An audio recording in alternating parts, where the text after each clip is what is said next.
Welcome. We got a full house today. We had a ton of interest in this webinar, which is great to see. It's also understandable. I mean, this is a very timely, extremely important topic as well. I'm Jonathan Crowe. I'm Director of Content here at Ninja. Prior to Ninja, I worked for an endpoint security startup called Barkley, and that's where I reported on cybercrime and malware with a special focus on ransomware. And so this is a topic that I've got personal close interest in. I've tracked the evolution of ransomware for over the past 5 years, and I'm happy to have someone on the line who's been tracking it for even longer. And that's Kyle Hanslovan, CEO and co-founder of Huntress Labs. Everybody's probably, I don't think needs much of an introduction. A lot of people are very familiar with Kyle and Huntress because they're so active in the community.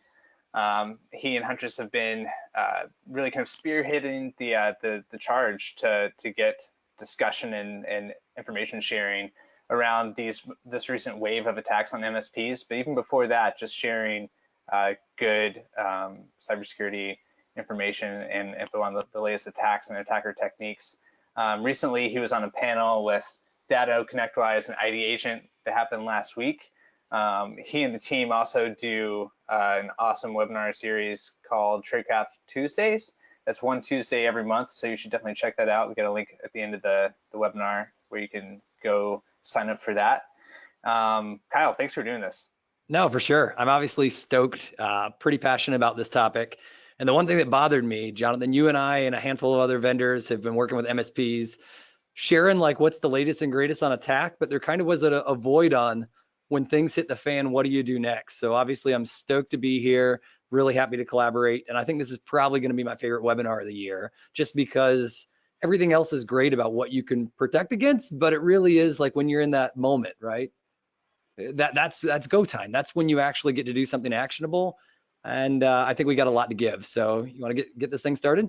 Yeah, let's do it. Let's cover let's really high level what we're going to cover, because there's a lot here. Like you said, the main meat, I think it's going to be the latter half of it. So definitely stick around for it. That's where we're going to be focused on exactly what Kyle said. When it hits the fan, you know, what do you actually do? How are you going to make those tough decisions? We've got some checklists and some good real world stories to share and real world tactics there. Prior to that, though, we do want to set the stage a little bit. So we're going to cover kind of a timeline. We're going to go through, so what's it look like? What this big spike in attacks? We're going to go touch on each one that we've seen that's been public, and cover kind of the larger trends that we're seeing there.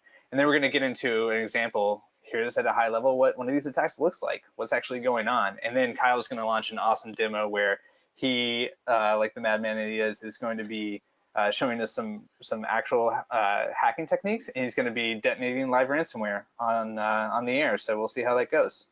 And then, okay, so Q&A. That brings up housekeeping in general. One point I'll make that is always a question. Yes, this webinar is being recorded. We're going to be sending out the recording of the presentation tomorrow. So keep an eye on your inbox for that. In terms of questions, we want to handle this a little bit differently. So instead of just being a strict presentation where we wait and hold all the questions to the end, we're actively encouraging people, like, jump on, go use that little box down in your GoToWebinar panel there, plug some questions in. We've got Huntress's Director of Marketing, Monica Gupta, she's going to be monitoring some questions. She's going to be lodging those at us, at Kyle and I, throughout the presentation. So don't wait until the end. Go ahead, toss in some questions as you have them. That said, we are going to cover some questions at the end, have a longer section there. And also, if you don't get your question answered in the presentation, feel free to go tweet at Huntress Labs. There's a hashtag you can use if you'd like. We'll get to those questions there too. The Huntress team has been generous to offer some attention there as well. Yeah, Kyle, let's get right into it. So, I've been bothered, right? Things are escalating. You and I both know it. What was cool about this is we've all heard it. MSPs are more and more under the gun, but just now, like I'd say in 6 months, you finally have enough time that you could start measuring. And one of the things that Jonathan called out that shocked him was at a previous webinar, to see 500% increase in a couple of months. If you look at year by year, you know, maybe over 1,000, almost 2,000% increase. I mean, it's just staggering. And so this is kind of timely, right? More timely than anything. And Jonathan and I were just talking about what does 3 MSPs per week actually look like? And it looks like disaster, right? That's really what it is, because it's way more than just 3 MSPs per week, right, Jonathan? Like it's the That's companies absolutely that go right. beyond that too. Yeah, no, absolutely. I mean, I think this is what we're all feeling. We're all seeing the headlines. In cases we're seeing things chatter on Reddit. But it's still, I mean, startling to see this put into figures what we're all feeling. There's some stats behind this as well. This is definitely a growing trend. So let's talk about it. I think one thing that Kyle, you and I were talking about, it's easy to get focused in on these attacks in a single way. When one happens, you kind of focus on that. You move on. A week later, there's another one. I think it's kind of helpful to stand back a little bit and look at the bigger picture, and that way we can kind of see the trends. And it's really interesting when you see all this in one place. You can see how things are developing. And Kyle, I know you have a lot of thoughts there. So we're going to talk about the summer of Soudan Okibi. Did I get that right, Kyle? Is that?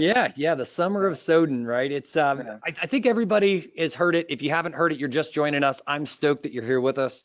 I still probably, despite seeing, almost 2,000 MSPs a year on the daily, I reach out to somebody and they're like, I didn't know this was going on. So this is the perfect recap. And Jonathan and I have been working together on and off, even at his previous company, but we really started noticing the ramp, right? We had early exploits where hackers were more like targeting vulnerabilities and unpatched RMMs and administrative tools. But things really changed. And Jonathan, one that you and I just chatted back and forth was when a whole bunch of MSP tools were hijacked. These are the ones that, what was it? It was WebRoot, it was Kaseya, VSA, ConnectWise, Control. None of them vulnerable, just hijacking the tools. And run it down for me, brother. Share with us all how this kind of expanded, because I think you have a whole timeline here, right? Yeah, absolutely. Let's stick on this one for just a second because, yeah, I mean, you brought up a good point. One thing that immediately questions people had was, hey, are these tools vulnerable? Is that how attackers are getting in? As far as everyone can tell, no, that's not what's going on. MSPs are getting compromised. We got a lot to say about that later. And once attackers are in, they're leveraging credentials to make use of whatever tool they find on the system. They're not picky. If they find that Kaseya is on there or ConnectWise Control, if they find WebRoots on there, they've even gone to the trouble of figuring out how to use aspects of WebRoot to get remote execution. So they'll utilize whatever they can on a compromised MSP's account or machine. Going back to this February attack, I mean, that is one case where it was confirmed that there was a vulnerability going on. So I think it's natural for people to have those questions. But yeah, I mean, if we look fast forward into June, this is where things start really heating up. So Kyle, like you mentioned, I mean, you guys were all over this first wave where you had the 3 different tools being compromised.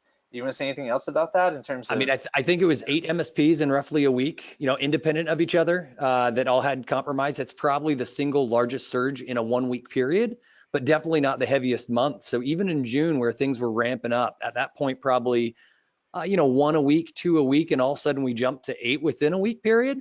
What it was showing is the hackers were learning our tool sets quick. And what's crazy about it is, I think my favorite part is all the system administrators, CEOs, whoever's on this webinar watching us, right? They're just as crafty. Like if we think you've got to deploy some software, you got to be able to make a configuration in mass. You come up with crafty techniques.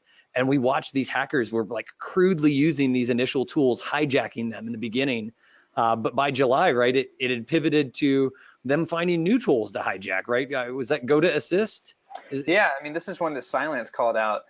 This was a case where an MSSP was actually compromised. They were utilizing Go to Assist as how they accessed their clients' machines. The attackers were more than happy to try that out. And then once they got onto their clients' machines, they were deploying Passcape, which is a legitimate Windows password recovery tool. A legitimate tool that they're using to then grab credentials. From there, I think they believe they established an RDP connection to a domain control, and so they shut down security and deployed ransomware all over the place. Then we move on to a little bit later in July, and here's one where something hit obviously close to home. This is again where an MSP was compromised, didn't have 2FA. attackers are able to use the credentials and utilize NinjaRMM to deploy ransomware to the MSP's clients.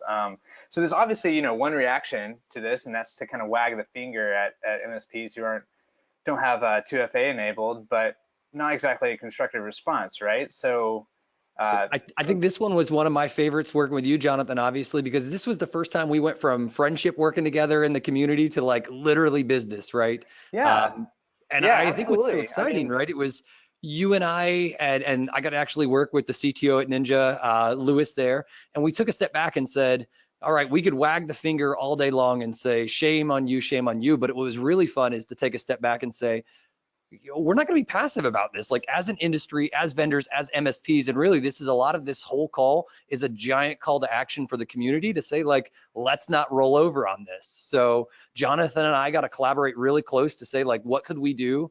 What are the risks of enabling two-factor? How do we prompt? And Jonathan, haven't you guys, like, you've added some features in there too, like restricting, almost like a least privilege type capability, haven't you? yeah, absolutely. I mean, you're exactly right. I mean, we basically saw this opportunity, like, how do we fight back? So internally, there's discussions. Okay, what are the things that we can do to protect customers? So there's enforcing 2FA in a stricter way. And right now, there's any activities involving creating tasks, creating new policies. All those things are locked down under 2FA now. And so that was one step. But I mean, and other vendors have taken that lead too and done the same thing or announced that they're going to be making 2FA mandatory. But we didn't want to stop there. And to your point, I mean, I think if there's a silver lining to all this stuff, is that we're actually are seeing vendors coming together, collaborating, not just vendors like us, but people who are competitors too, kind of coming together. Everyone's sharing information, sharing threat intel. So I mean, that's the big thing that I've seen is a huge positive about it is, how can we share knowledge to figure out how these attacks are working and what we can do about it. Yeah, so let's keep it going. July starts ramping up, right? We now get into August, and once again, new tool, right? This one's Continuum, another legitimate tool, and I think most people forget, like, look at all the applications here, even Passcape that wasn't installed, right? The attackers installed Passcape because it's used obviously for like remotely resetting passwords and unlocking accounts, things of that nature. The hackers have really just completely embraced at this point. Why would I ever carry my own malware that's going to get signatured or behavior gets detected when I can just abuse your legitimate tools you have to use? So no surprise whatsoever on my side of the house to see Continuum added. It happens, right? It happens all the way. If you have the ability in your tool set to do remote actions, this is the risk, right? It's there. Continuing, and what's crazy about this one, so notice from June 19th, all the way to August 16th, what is that, almost 2 months? What's really crazy about this difference is when we presented first about the control screen connect issues, we actually had live videos of the hackers moving the mouse, dropping ransomware, double clicking. They were really crawling, right? It was not the most efficient way to deploy ransomware. However, fast forward 2 months later, we see all of a sudden more ConnectWise control issues. Obviously, the Texas municipalities got brought up. There were some reporters that covered that. And the difference was they learned your internal tool set better so that instead of going and manually doing screen connect like VNC style sessions, they realized, ooh, I could run PowerShell in an elevated context. And I could just click, click, click, click, click every machine and all at once kick out ransomware that was way more efficient, more like an RMM rather than a remote administration tool. So that's always wild to me to see, like, we as business, right? You even as your MSP, you're probably thinking, how can we work more efficiently? And they're 100% in that mindset, right? That I'm gonna encrypt better. That makes my margins better. So obviously this one gathered headlines, but it's kind of that humbling event that we all think of, like, look, there's humans that are really thinking about how do they not own us, but own us better. Meanwhile, we're just starting to do something about it. Yeah, yeah, absolutely. And I mean, I think it raises another point too, that this is a lot of people a couple years ago, or the initial height of ransomware, you would think, okay, these are a lot of spray and pray attacks. Everything's kind of automated. We're dealing with real attackers here, or adapting. And to your point, Kyle, I mean, 2 months, this whole time period of just 3 months, they're adapting on the fly very quickly. Gosh, I mean, look at poor August here alone. What, 3 massive incidents alone, and this was maybe the biggest difference here is hackers were always going after backups, right? Whether it's local backups, volume shadow copies, cloud backups really started becoming a big, big focus for these actors. And the reason for it is they just looked at it as a threat to their ability to get paid. Once again, focusing back on the operations. So, oh, you've got cloud backups? Okay, I'll learn how to use your cloud backups too. I'll learn how to log into your cloud backup system and delete it. So make sure as you're looking at your vendors, as you guys, especially as part of this incident response, we're going to go very heavy into very tactical bit real quick. We just needed to do this overview. But as we go tactical, one of the things that we'll cover later is helping ask your questions the vendor, of the vendors that are the most important. For instance, when my cloud-based backups get deleted, can you restore them or are they truly gone? How long? Things like that, because where this is naturally going to go is MSPs, right? We're going to get hit and they're going to delete our cloud-based backups. And hopefully we could raise it to the next level, which unfortunately the next level might be, oh, your backups are good. Now, how do I keep my ransomware dormant for 6 months until I know that I'm in your cloud-based backup? So when you restore me, you get infected again. But at least let's win checkers so we can at least play chess by like hardening, this type of environment. And what's our last one, Jonathan? We got one more on this timeline, don't we? Yeah, we got one more, and it's the general practices. Before we move on to that, we spent a lot of time on this slide, but one other quick note that troubles me about the August 25th incident is you see that we're talking about Soudan through all this period. We're also seeing other variants now jumping on board too. So we saw Globe Imposter in that case deployed. And so I think the word is out, obviously, among attackers. These attacks are working. One thing we didn't mention about Soudan is how just effective it is in terms of being a ransomware as a service platform. The way it operates is criminals can sign up for it. They become affiliates, and then they go take over machines. They get to keep a percentage of the profits. The other portion goes to the ransomware creators, and they have all the infrastructure and software they need handed to them to carry out these attacks. The ransoms themselves. This is another big change that we've seen in the past year. I mean, ransom amounts are skyrocketing. Part of the reason is because attackers are attacking MSPs. They know they can get access through an MSP to a lot of endpoints. They're going to drive that ransom amount right up. I mean, we're seeing it's very common to see 6 figures. In some cases, like the Texas municipalities attack, I believe the number is up into 2.5 million overall. Oh gosh, that's nuts. So, I mean, I think we've done a pretty good job at being able to lay down this this timeline, right? Right. If folks were living under a rock, this is what it looks like, and it's nasty. So let's make this a little bit more personal now, Jonathan. You mind advancing some of this slide? Hey guys, real quick before you guys move on from that slide, we did have a question, and you guys kind of alluded to this, but if you just want to further clarify, we had a question about how many of these hacks could have been avoided just by the MSP enabling MFA. I mean, most of the incidents that Huntress, so we're on about 40, 41, total MSPs that we're aware of that have had every endpoint, every computer, every client encrypted. I'm sure there's more, right? We're one data point. We're just Huntress.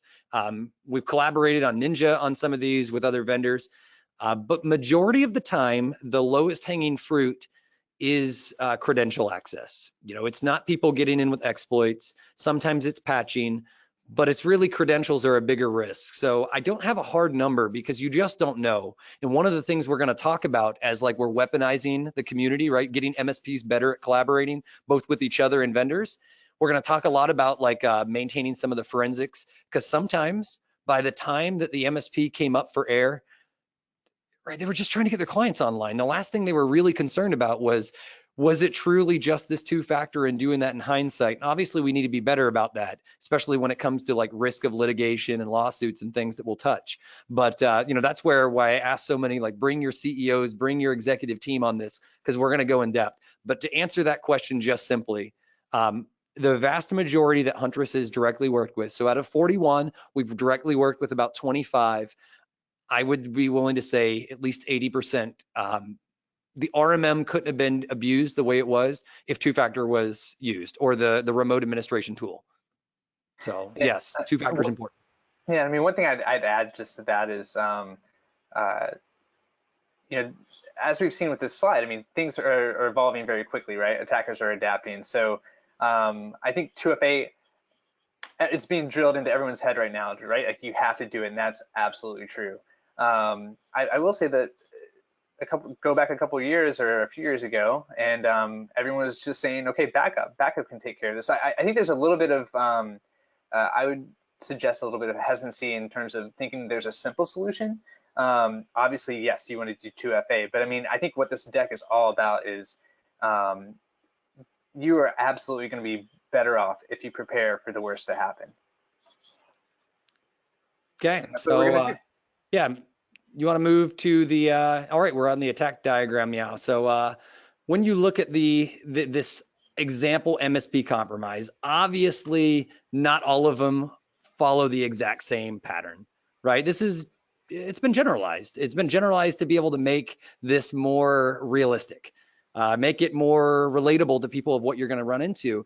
And the one step we as a community were always hung up on, it's so focused on how do they get initial access that sometimes we don't even think about what they do post initial access, what really allows us to escalate. So step one, however attackers gain initial access, there's a lot of ways, right? As an industry, we've speculated maybe there's a vendor that has passwords that were leaked, they weren't salted, weren't encrypted. Regardless, credentials are just dangerous. But there's also the possibility maybe some of these MSPs were just phished. Like we're going to show an example here, an actual video of an MSP that sent it our way. And then I'm going to recreate the actual attack myself in the example of hackers that are doing very targeted phishing directly towards MSPs, specifically in O365. So however they gain those credentials, we're going to walk you through that, right? We're going to kind of wave some hands a little bit. But it's really about what they do next. And I think a lot of people forget that this is kind of a timeline. And sometimes the timeline happens all in a linear fashion, but sometimes there's things that happen in serial, right? So you might have one person deleting the backups at the same time you have another attacker using your same credentials trying to hijack your RMM. And that's kind of a multi-pronged attack. So we're going to talk about that. I'll do some visualization just in case nobody's seen this like actually happen on a VM. I tend to like to pick on, not necessarily security products because AV's working its butt off. So it's always nice to be able to show instead of like, criticize, hey, how this has happened. It's really nice to be able to show, shine some light on how we disabled AV, right? How the attackers might have got around the heuristics. But the end goal is we typically see a scenario, especially with this Soudan Ikibi, which is what we're going to emulate here, that they launch PowerShell. They're abusing nothing but legitimate applications. They're going to download a payload from Pastebin, and then they're going to execute it. And that's really it. The vast majority of this is this exact same cycle, day after day after day. So, Jonathan, do we want to, from here, was there any questions anybody had in this timeline? It's really just supposed to be a high level. This is what most attacks look like. There's obviously exceptions to the rule. Yeah, and I mean, I think that, looking back, it's a pretty tried and true format too. I mean, even basic ransomware last year that was coming in through basic mail spam, open up a Word doc, launching PowerShell, retrieving a payload, right? I mean, the big difference here, I think, is that you've got this step 2 stage where you've got live attackers who are actually poking around, looking to see what you've got and what they can do. It definitely changes the game a little bit. But yeah, if there's no questions, then I think we're on to the point, Kyle, where you get to take over. Okay, so with that said, I promised that I'm going to do some some screen sharing shenanigans, and it looks like can everybody see my screen? We should have like a Windows 10 box in front of me in VMware. Just pass it over, so I don't see it yet. All right, so let's get it going. Screen monitor number 2. How about now? Yep, cool. It says we saw it. So I got some people giving me thumbs up. Thank you for that. With that said, I always like to kind of walk this through of what does things look like? What is the kind of step-by-step? And the easiest way I found this is to make it relatable. So this is a good example of the community helping, right? This whole example demonstration we're going to do is the community that actually chimed in. So I'm going to kick it off with a video. And this video here is nothing more than an MSP received an email that looked fishy, right? It got caught in their spam filter, and they dug into it a little bit more. And what they thought was just a run-of-the-mill phish turned out to be something maybe a little bit more exciting than that. So full screen here real quick. This is the MSP. And if you notice, they're being redirected to a site that's azurewebsites.net. It redirects them to a website called core.windows.net. And notice here, this actual MSP MNS group here, the phishing page had their own logo and already had an account in there. And this video, they're calling out like, look, it had spaces in the word account, but it at least got the email address of the user targeted correctly. And notice there's more fat-fingered typos and things along those lines. And this was right about kind of the August timeframe that they shared this video with us. So it's about a month old. And we had to hypothesize that maybe the way that hackers are getting in is some of these great campaigns that are just good old-fashioned phishing. And if you take a look, it says, hey, I have a valid certificate. And if you dig in to this a little bit more, blob.core.windows.net, it's time valid, and this certificate is actually issued by Microsoft. And the reason for it, it's Azure-based. It's an Azure-based website that they're storing this payload and phishing payloads on that actual website. One thing to help drive that point across is, how does the email look, right? If they've got this nasty website ready to go targeting towards your domain, sometimes you just start out with something mundane, right? And this was one thing that was actually shared by a lawyer in the MSP space who called out, and Brad said, look, I'm even getting these, you're surely getting these. And sometimes this is just as simple as it starts when it's the targeted MSP email. Your account password is expired, yada, yada, yada. You're all in the cloud. So it's not crazy, right? Most of us are probably like, well, I would call BS and I'd hover over the portal.office.com. But the reality is, people actually just chimed into me and said, this is hilarious that, the valid cert was correct, but if you notice the website, the typos in the website, and isn't that funny? Like, they've got some very advanced tradecraft, but just the bare minimum to get your credentials, because guess what? Sometimes it just works, right? It's not like they went and stole Microsoft's certificate. It was just a byproduct of compromising users and directing them to Azure, which Azure had that signed. So let's take a look at this, right? We noticed some of these websites, Miso Crofton Online. So I immediately followed these and was like, what's going on here? And so if you take a look, it was 4 days when ago when I looked at it, it's exactly like 1 week to the day that somebody registered Miso Crofton Online, which also happens to look a whole lot like MicrosoftOnline.com. Other silly ones that we see in here are Miss OCR Fort Online. I don't know where they're going with this, but clearly this is just social engineering 101, registered on the same day using a private registrar, so you can't actually see who's actually sharing what. But this is our biggest risk, is that good old fashioned like silly email that comes in that used to be the ones that sold Viagra or sold, please visit my website or whatever, something inappropriate. Now they're just being used to like actually use and abuse MSPs or target audiences. So, we've got these simple little things, right? We've got these websites, we're worried. Let's go into a little bit more of a live demo. So I've got this ready. And what's funny about this is I just went this morning and I copied, right? So part of the actual payloads that we saw. What you probably didn't realize in that URL is when they actually browse to the URL, the final payload, there was an anchor that was used here to be able to specify the target email. And so we see Jenna at Good IT, right? There's no reason this couldn't be anybody, right? Jonathan, I'm clearly, I got my hoodie on today. I'm looking awfully black hat, right?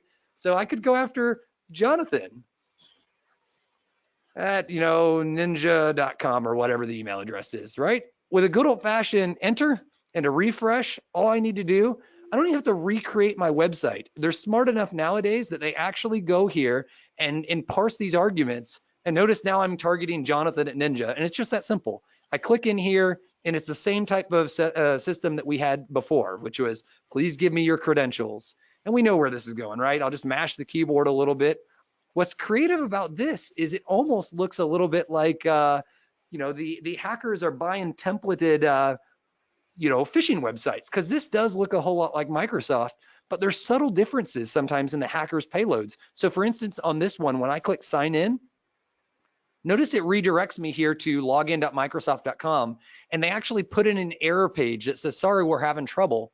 What happens is they just didn't put one of the parameters in here, client ID, and that would have had a redirect that went there, but they found this simple little technique that they could make it appear that you just didn't successfully log on.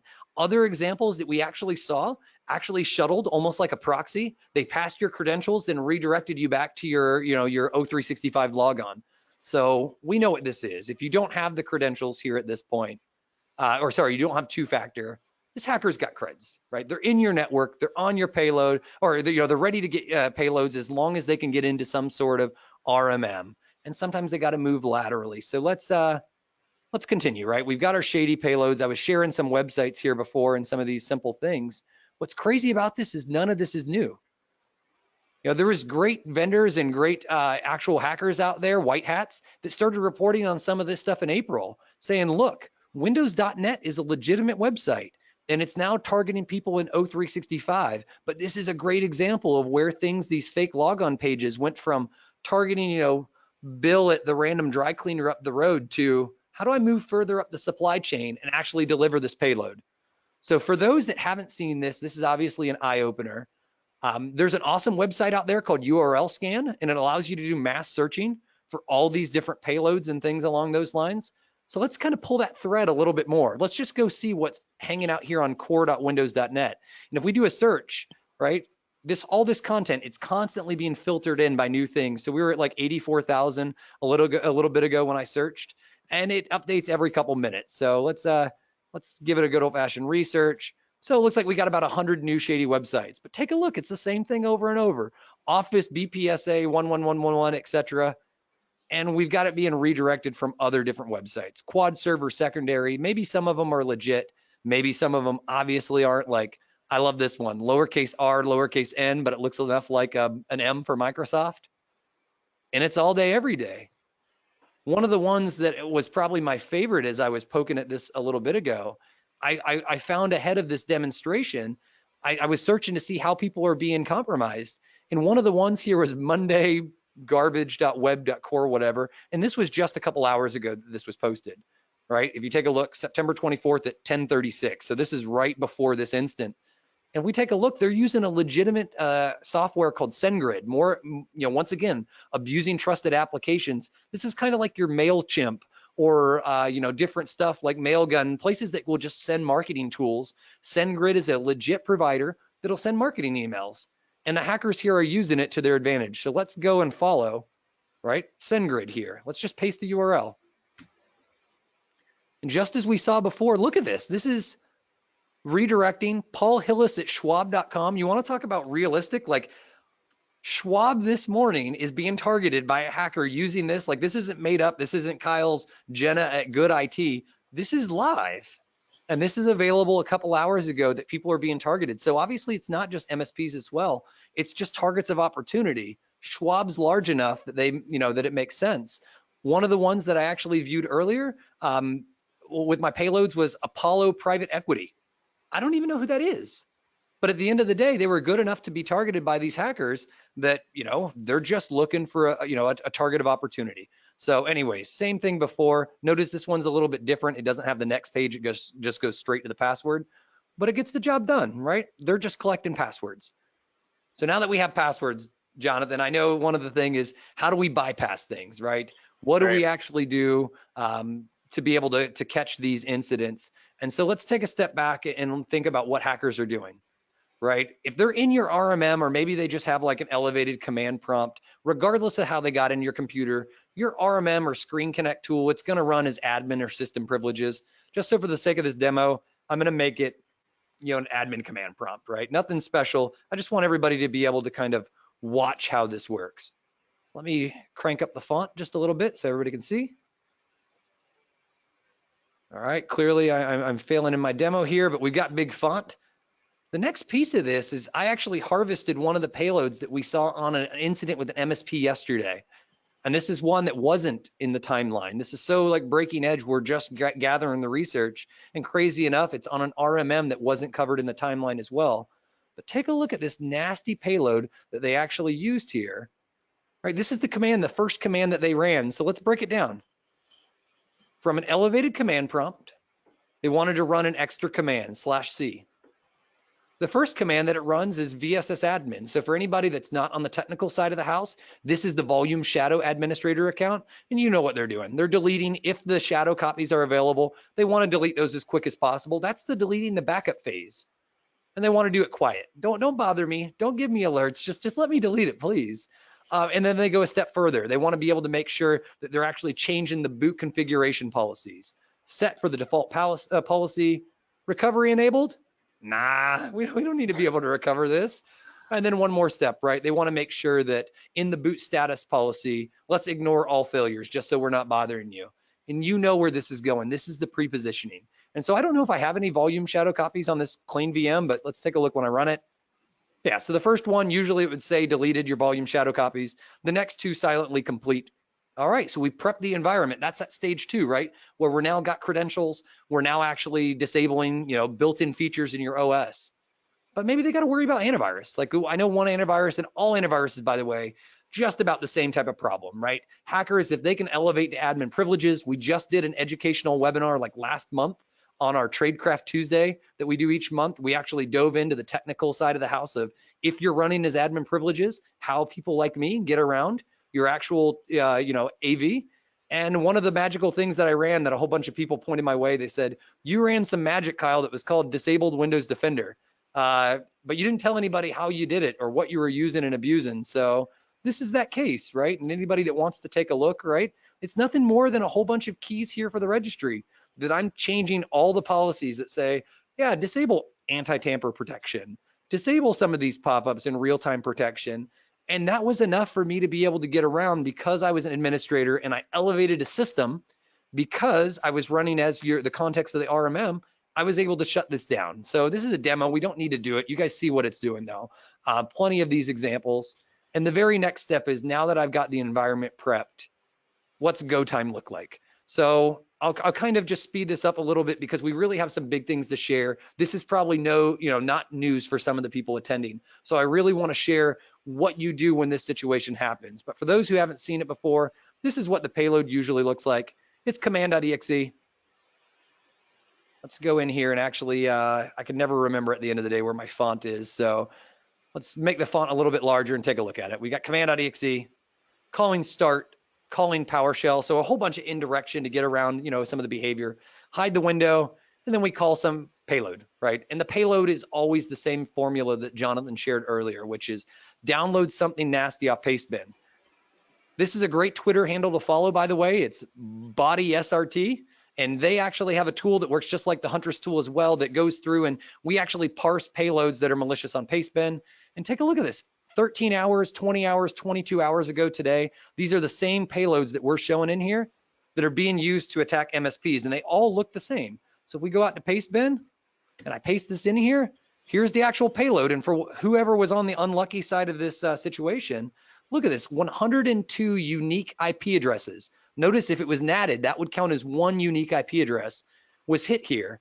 And it has the nasty payload that it's going to run and install in memory, right? And we're seeing this multiple times a day. So even though I'm publicly saying, look, I'm aware of roughly 3 MSPs per week, there's others that could be there, other MSPs, other companies. And just to show you in 1 week, look at this, 1, 2, 3 in the last 24 hours. On the 23rd, we have 2. On the 22nd, we have 3, and they all work the same way. They're the same thing over and over and over. So if anybody's following, it's BOTYSRT is the actual Twitter handle. It's a fantastic way to go see how often this is happening. And let's see. How long are these things staying up, Kyle? I mean, can you report Pastebin? I mean, I know you guys have been basically ringing the alarm on this one for a while. Yeah, sadly, my team begins the day. We actually have a bot that scrapes these, decrypts these, automatically uploads these every day. And then Pastebin anywhere between 24, 48, maybe 72 hours later, maybe they'll get it. But if nobody reports it, right, that's something as a community, as an MSP, you guys want to help me? Help report these things. I mean, we can do this one live, right? It's usually as simple as like, this junk has ransomware. Take it down ASAP, right? Ninja webinar. And some crazy EGSUQ. Maybe there's a leading U here. I can't tell. Foiled again. Right. Oh, look, I couldn't even pass the caption. It's going to be easy. Yep. So, I mean, see, this is it. Too much trouble. Not worth it. Yep, exactly. Right. So we've done our due diligence today. Oh, look at it. I can't even pass the captcha test. That's showing you just how much, should not be this hard to be able to report. I've got people telling me that was a P, Kyle. Yeah, I know. I'm terrible at life. That's the benefit of live demos. And to celebrate, we're clearly going to go, let's just run this sucker, right? We know what's going on. I'm going to go back to that elevated command prompt. We're just going to run this payload. So I put it on the desktop. That happens to be a popular place, by the way, when hackers go and are actually installing ransomware manually, like in the Screen Connect instances. It's super popular to go and just paste it straight on the desktop, because as soon as you jump in, you're on the desktop. So we've got our batch file now ready to stage this payload. My user, I can't type. Right, and the thing we're going to do is we're going to run just is encrypt.bat, and you'll see real quick, Jonathan, that encryption starts, and it works just the way that we've seen it over and over. It decrypts that base64 payload, and we go to town. So while this is running, Jonathan, I'm going to let it go. We notice that it's coming up. It's going to start its ransomware thing. Within a minute, it'll finally encrypt the rest of the file system. But this is it. And unfortunately, it's not just me fat fingering this manually. These hackers are efficient. They're going to be using your RMM to get everybody at once, which is a perfect segue to how this impacts you, because you as an MSP, you're able to service all your clients all at the same time, until they all have an incident at the same time. And so they're abusing that surge capacity against you to kind of really make life troublesome. And that's going to guarantee they get some sort of a payment if backups don't work quick. So Jonathan, while I let this run, I mean, we probably got seconds left till it just starts encrypting and doing its thing. But do you want to, you know, we can flip back and forth. If I pass it over to you, can we jump into some of these lessons learned? Because we're not here to say what we've already shared. We're here to share some brand new, you know, techniques. Yeah. You want to address real quick as well, Kyle, when you brought up pastebin, we got a couple of questions about, should I block pastebin? If I block it, what will happen? Do you want to address that? Yeah, it's a risk. It's a super fickle, like if you think about it, that's kind of the most weak thing that we could do right now as MSPs or as IT providers, you know, go in there and block pastebin. But that's back to my let's play checkers instead of chess, right? I've found that most of our partners that actually chime in and say that pastebin is used, most of the time it's by shadow IT, people that should be using SharePoint for copying files. Instead, they're shuttling other files through pastebin. So I believe firmly in, if you can just monitor through your DNS filtering or through your firewall, audit a week of traffic. If you're not using pastebin, disable it and allow people to opt into it, right? The difference could be business continuity and business productivity, or fire and brimstone and everything on fire. So my personal feeling is, you know, can it if you don't need it. Yeah, absolutely. So Kyle, to your point about getting on into our tactical advice stage. So a couple of slides just to lead up, kind of beating a horse here, but can you just share the slide, John? I don't know if everybody can see him or not. I can't see him on my end, so. How are we doing, everybody? Can you see me? Kyle, when you switched over, it took me a second to get things to show up. Okay, yeah, we got other folks that are saying they're just looking at our ugly faces. So let's wait to get these slides going. But what we're going to talk about is, unfortunately, this is where, you know, the passion, this is why this is my favorite, you know, probably webinar I've ever done, is I always get a call from one of my team members that say, Kyle, they called in on Friday night or Saturday morning and everything is hit, right? Every single computer, every single client, everything is encrypted. And that's a bad call, right? Like, put yourself in this situation. So if, you know, the CEOs, executives, sales, marketing, whoever's on this webinar, if this was the case here, like, this is where I get the, you know, the CEO saying, you know what, I was talking to private equity and I was getting ready to maybe even look at selling my company. And I've been doing this for 15 years and overnight, my company is gone. I think I might have to show, you know, to close shop. I think I might, you know, have to fire or, you know, release some of my employees.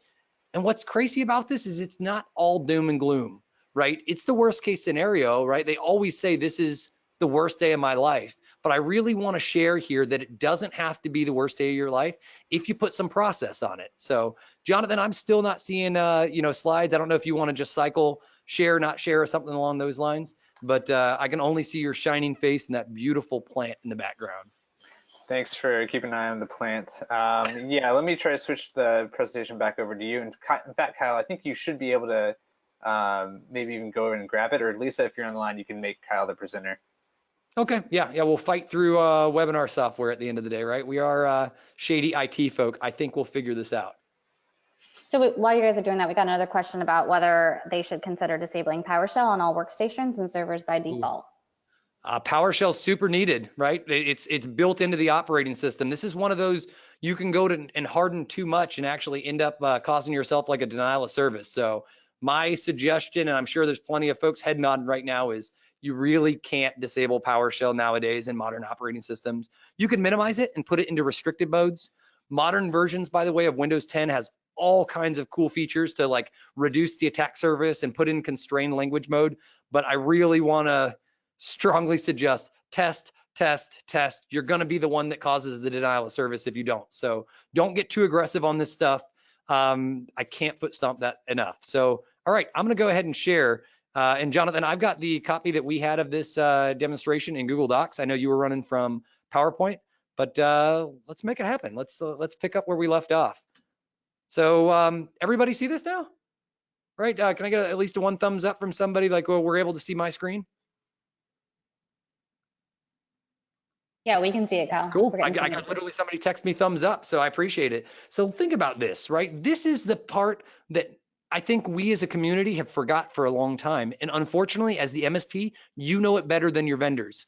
That's you in the middle of this, right? That's your MSP, and think about it. Every single one of those businesses, the big businesses, represent your direct clients. And sometimes everybody thinks, I had 50 clients. But the blast radius of this, right, the collateral damage is so much bigger than just your MSP and the other, 50 customers. It's what about all those other customers that depended on your clients that are now down? So I know each of you right now, you're probably saying, if I do have an incident, I don't think I'm going to get sued. Or maybe you do think you're going to get sued. I don't know. But what I really want to reiterate here is this is the time that it's usually not your direct clients that make the decision to litigate against you unless you're just really failing hard here. What really happens is your MSP's clients, the client's clients are now PO'd, they're down, they didn't have a good relationship, they sue your clients, and as a result, your actual clients are almost obligated to make this roll uphill so they don't, assume liability. That's how this happens. So I really want to stress that this network effect is huge.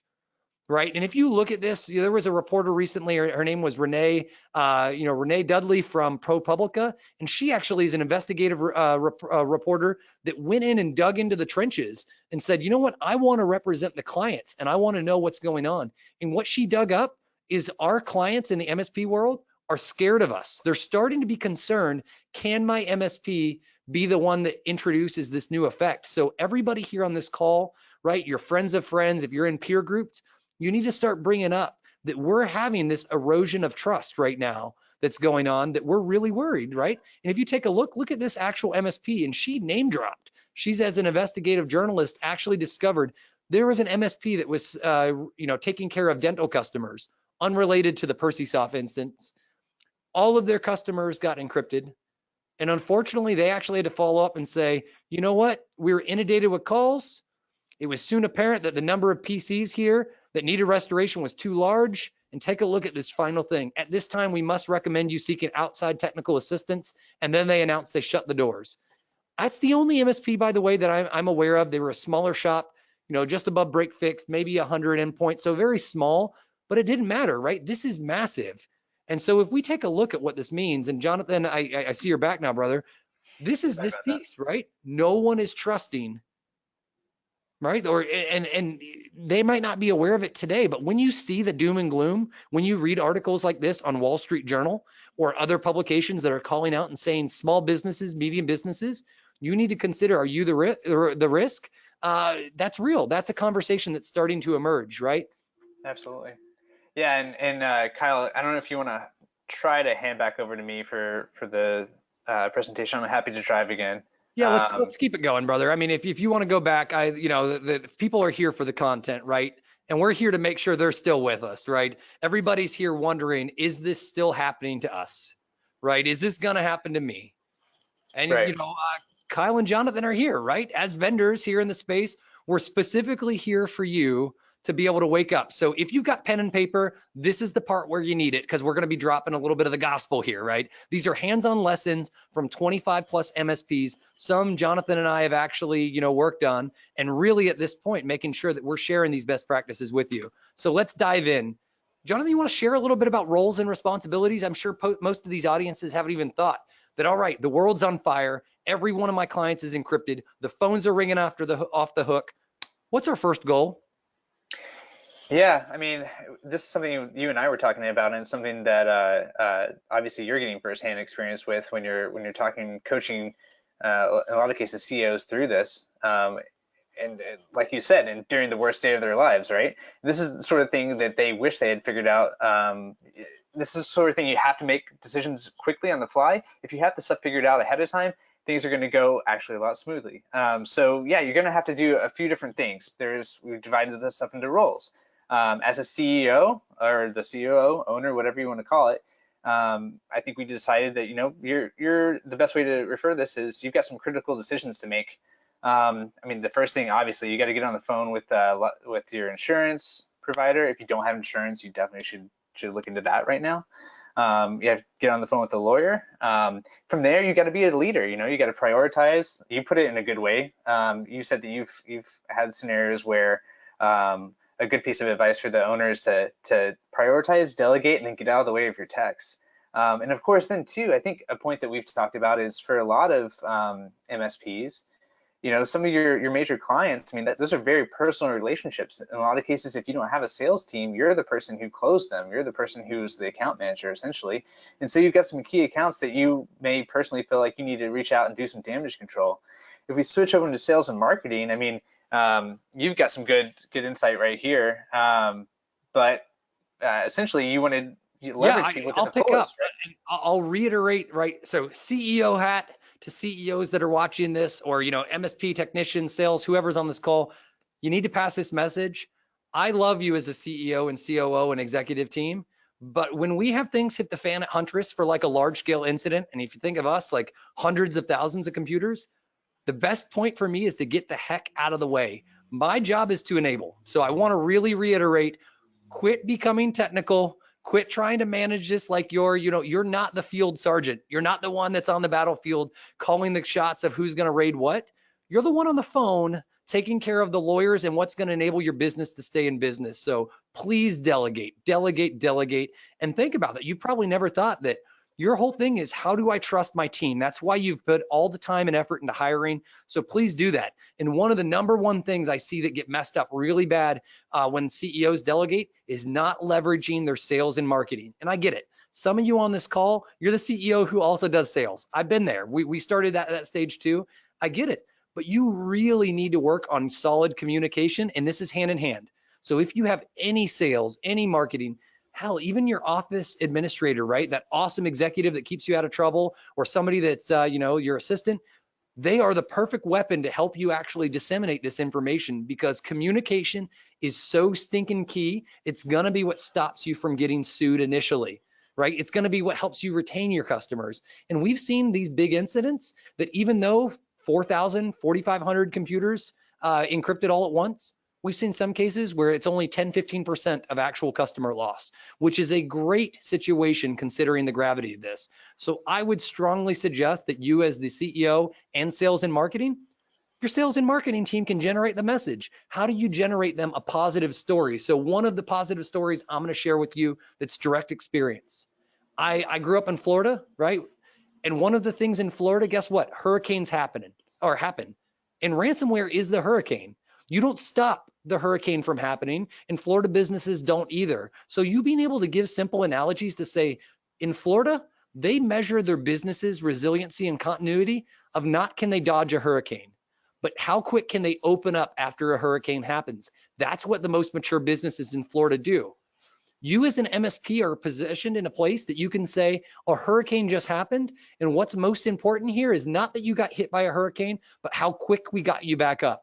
And that's how you save a customer. So if you're taking pen and paper, that's my free analogy of the day for you, right? Grab those analogies and make them part of your messaging, because this is sales.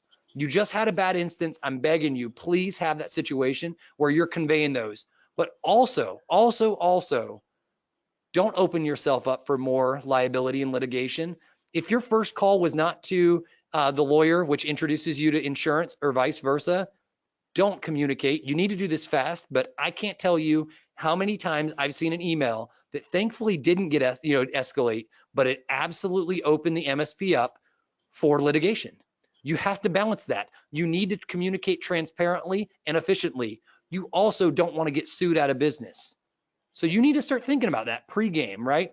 And Yeah. so, Speaking of pregame, Jonathan, Kyle, I mean, having some templates developed ahead of time can be a great time saver. I mean, go ahead and do some like role playing. I mean, you can build a very basic template that, of course, you're going to change and adapt when it actually comes time to use it, but have templates available for different use cases. I mean, we're talking about a template for going down the list here. What's the messaging for outbound for clients, the ones that may not even be affected yet? Inbound from clients too. I mean, you had a great anecdote where just making the point of, you've got those phone calls that are going to be coming in. I mean, going back to the ProPublica piece, that was a very small MSP that got inundated with phone calls. Phones were going straight to voicemail. Voicemail wasn't telling them anything. That's a small touch point that's gives you an opportunity to convey a message, to Kyle's point, that's positive. That's actually going to give them let them know that, hey, there's something going on. They're on top of it. You're going to get them more information. So that's great. That's one of those cases that I did not come up with that. Jonathan did not come up with that idea. This was an MSP that said, you know what, Kyle, one of the biggest issues I had was all my technicians, which we're going to talk about next on their responsibilities, were divided up on roles, but we couldn't answer the phone quick enough. The number one thing that made a difference was me constantly updating our voice message or our answering service message to convey things quicker, right? It's kind of like that emergency response service that comes on all of our TVs.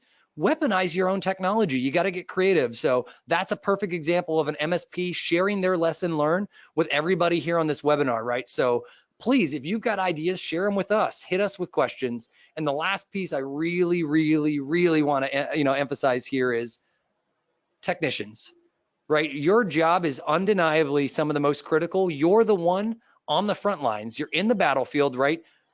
You need to make sure that you're staying in your own lane too. Those calls that you want to help and you want to get on there, maybe if the CEO makes the decision or the COO at the MSP says, yes, you're going to take this call and you're going to do it because this is our biggest client. But you need to make sure that you help, right? I call that at Huntress. We do what's called up counseling, where people junior to me counsel me all the time on what can make me as a better CEO. You got it to be professional, but really at this point, your job is more specific to dividing down to how quickly can you determine, and let's all tone it down just for a second. Imagine ransomware just hit across all your clients. How do you know it's all your clients? How quick can you actually create a list of every single customer that was just encrypted, especially if your RMM was encrypted in the process? What are you going to use to determine? Even more important, can you honestly confidently tell yourself right now, we could identify every single computer that was hit with ransomware, right? Positive confirmation, meaning they were hit with ransomware when your tools are encrypted within 24 hours?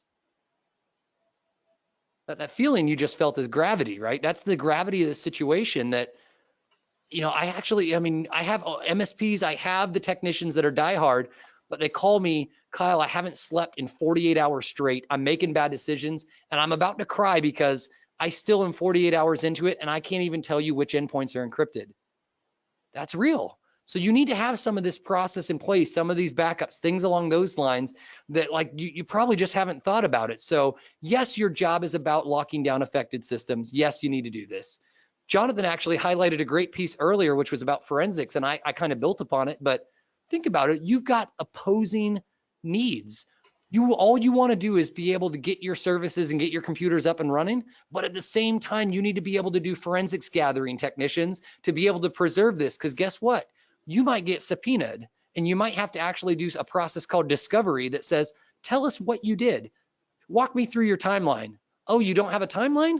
Are you sure you're qualified to be the IT forensics provider? Are you actually liable? Were you negligent? That's the questions they ask you, by the way, on the stand.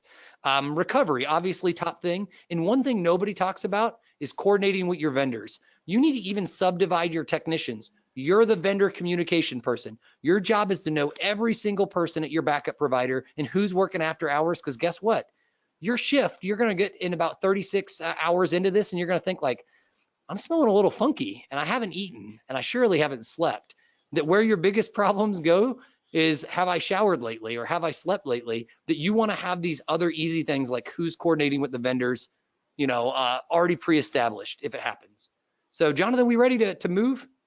Yeah, I think let's dive into it. So we've gone from a broad sense of the rules here. We do want to dive a little bit deeper into both the CEO. We got a checklist for CEOs slash owners. We also have a checklist for technicians too that dives a little bit deeper. Yeah, and Jonathan, I want to call out, I mean, we're right at the top of the hour. Obviously, everybody here that has to go, totally get it. It's going to be recorded, right? So you got to go, great. It's going to be recorded and sent to you. We're going to keep going, take Q&A, and there's going to be plenty enough here. You could obviously see we're passionate about this, but don't worry about that if you got to roll. Jumping into that, checklist for your CEO. This is probably the most important thing you're going to hear all week. Maybe that next meeting isn't that important, right? You need to be able as the CEO to delegate.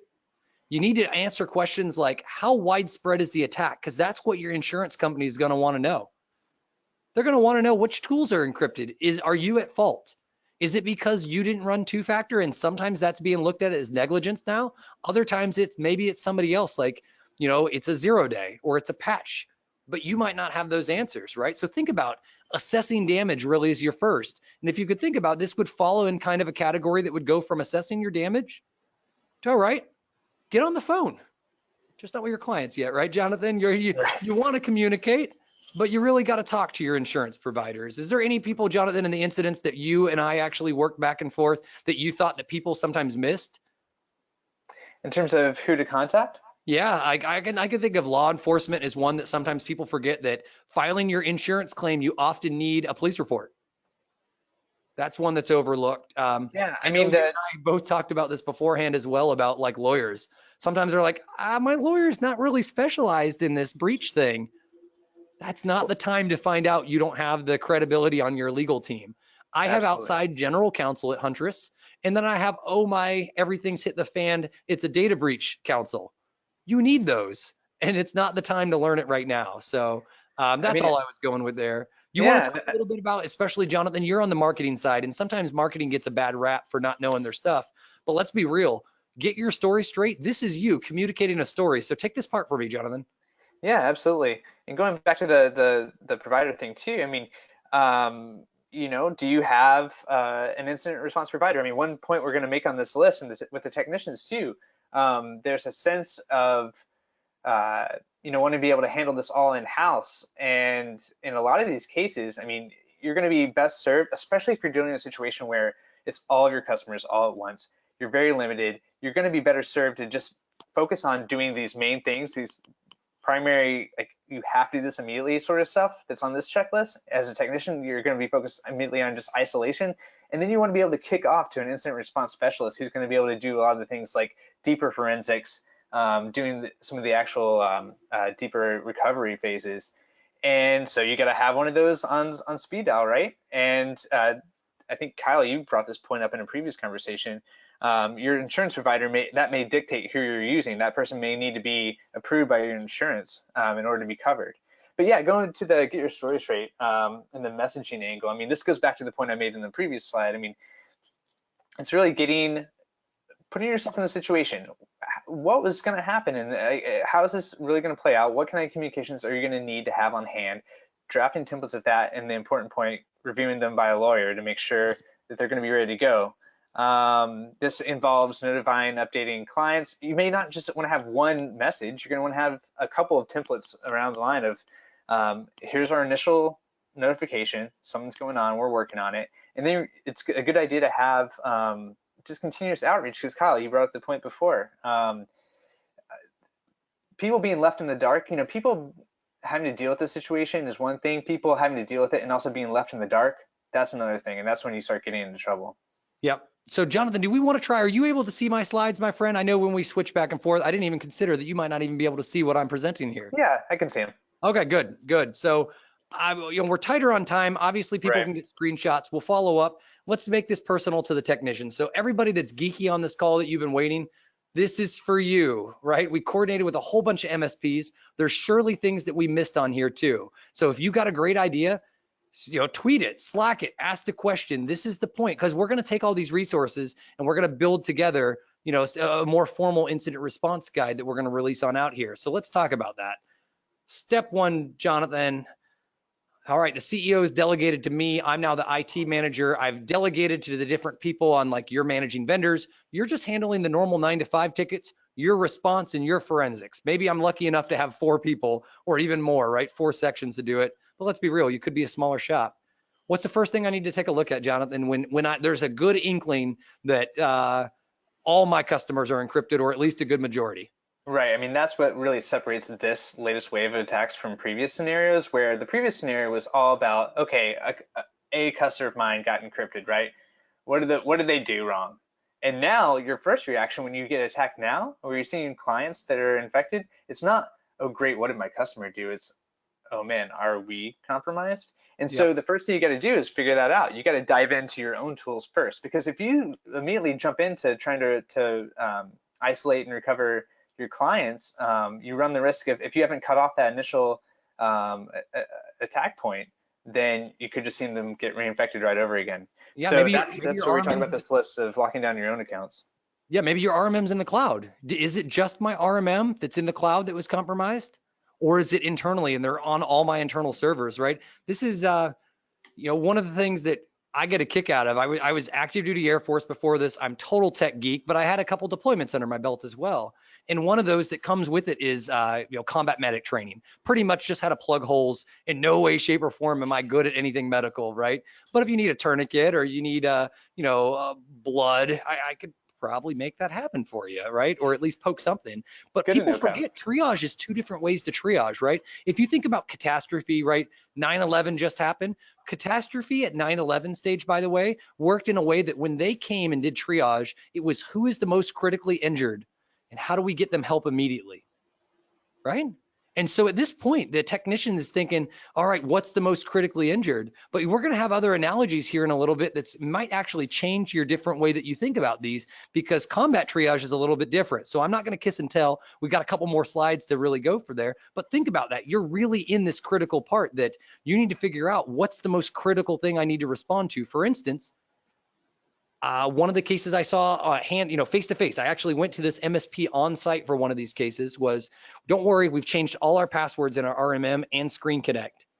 What they forgot was they had a session that was logged in, and there was nobody that even knew how to force log out the authenticated sessions. So all the password changes, all of that, the hackers were actually in the network for another 2 hours before things, were actually realized that they were still encrypting for 2 more hours.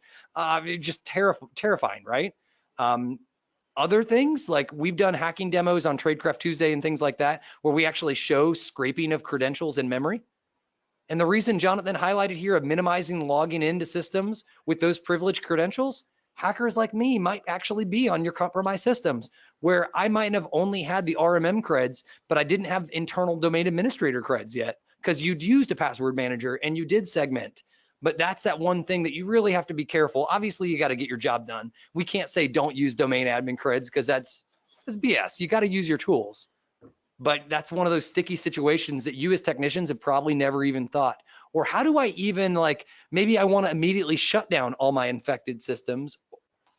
But at the same time, sometimes there's ransomware decryptors that they work by scraping the private key out of memory. So that's a very controversial line there to say, do not shut down.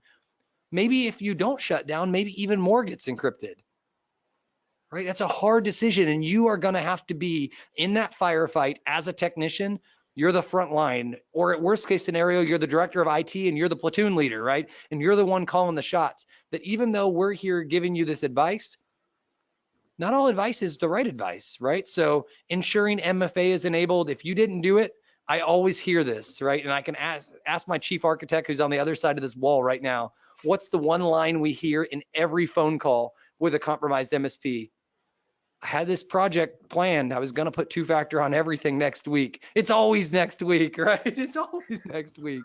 Well, Kyle, I mean, you've had instances too, right, where people thought that that was the case, right? Yep. Where They thought I they had had MFA rolled out. 2-factor on every single account, except that one shared admin account that I enabled 3 years ago to run a service on, and I forgot.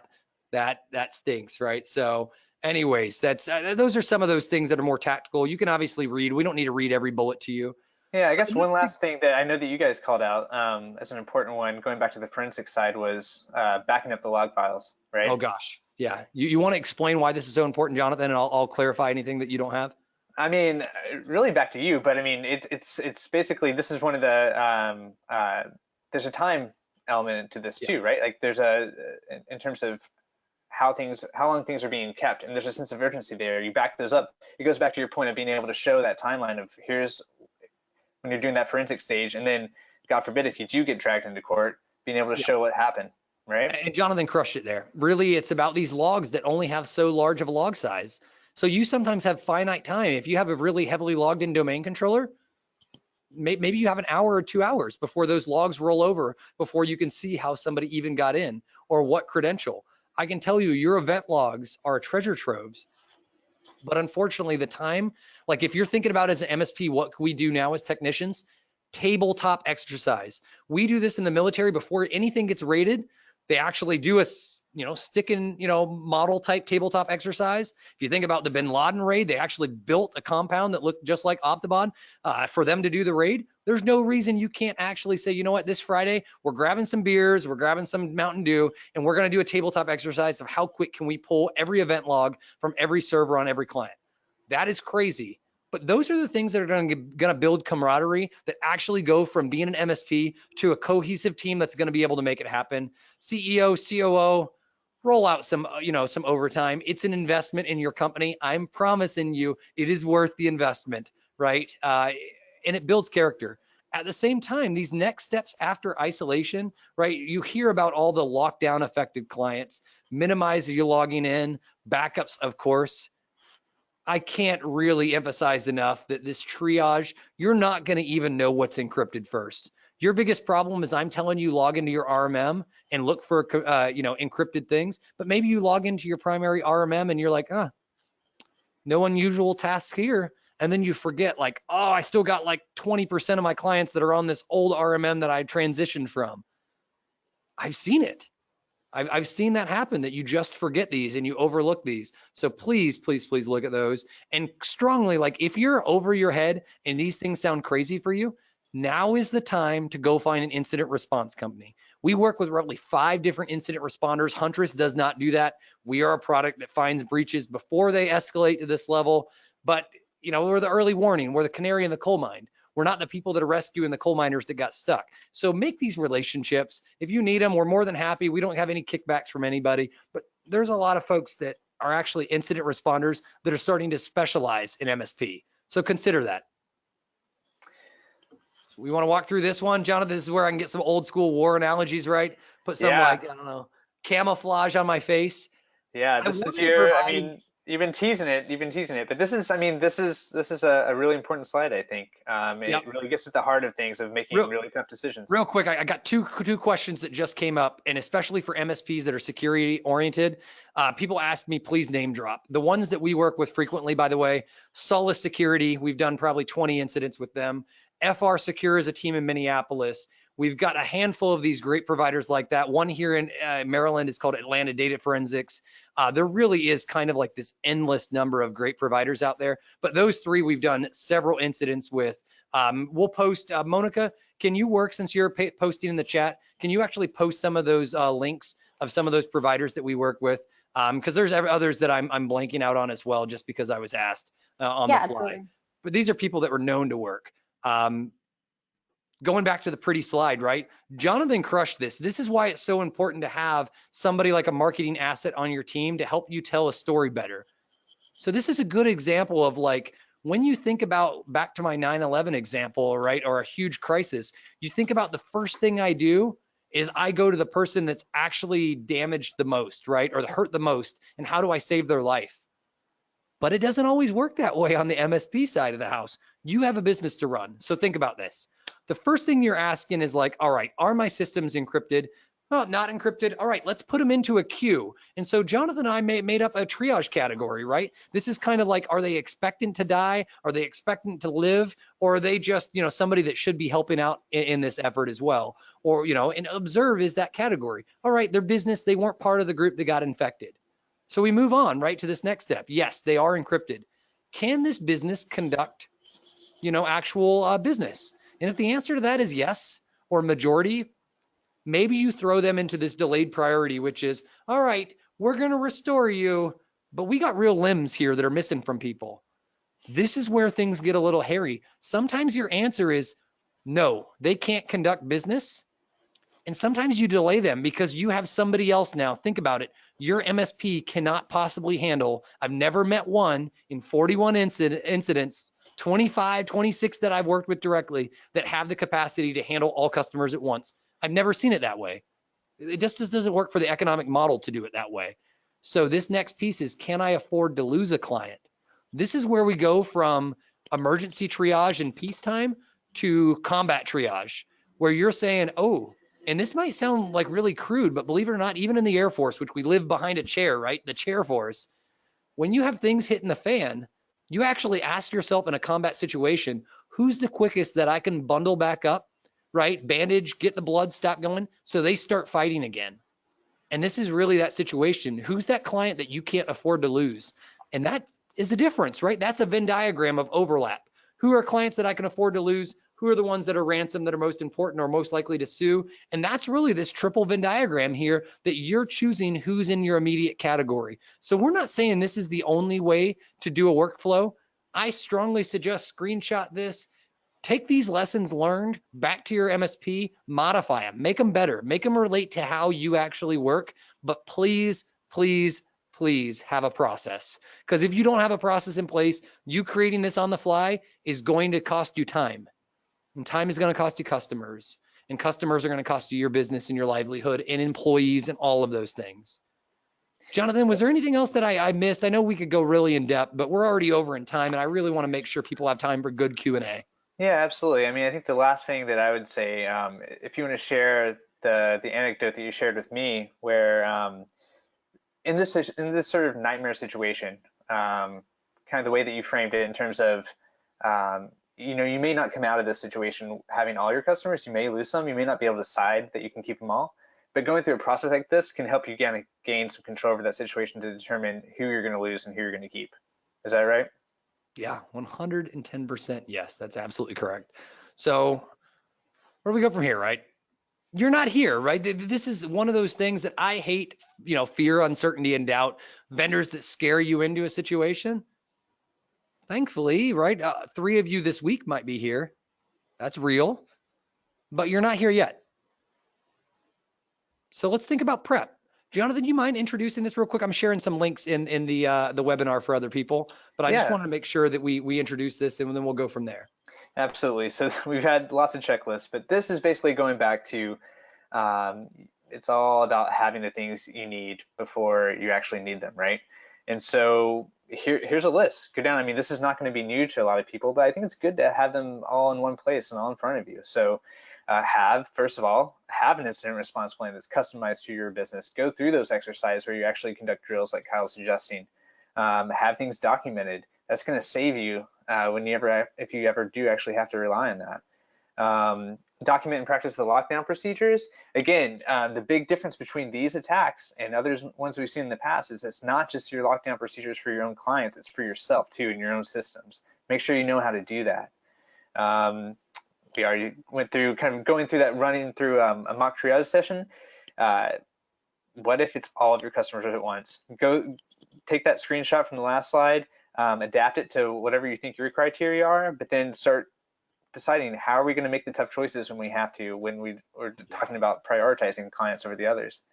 Of course, then we get into the really common best practices. I mean, audit backups, obviously. You want to make sure they're there for one thing. You also want to know, okay, do they actually work? How long is it going to take for them to work? This comes back to the communication issue too, right? I mean, when you're giving updates to people, they're going to want to know, like, so what's a rough time frame here? If you don't have that information of roughly how long is it going to take you to do a restore, then you're not going to be able to provide that information. So Jonathan, real quick, brother, because I did not realize we have questions. We got questions galore. People can take. Right. Mona, do you mind orchestrating some of these for us real quick? Grab some of the questions that you think, because I just looked, the queue's huge. Okay. It's huge. Well, it is. Yeah. And like you said, we've covered all this stuff. So like, let's dive right into it. Yeah. Yeah, and just to clarify for everyone online, because I know there were some concerns about having to screenshot, we'll share all these great checklists that you guys have made out after the webinar. But one of the questions, Kyle, is for you.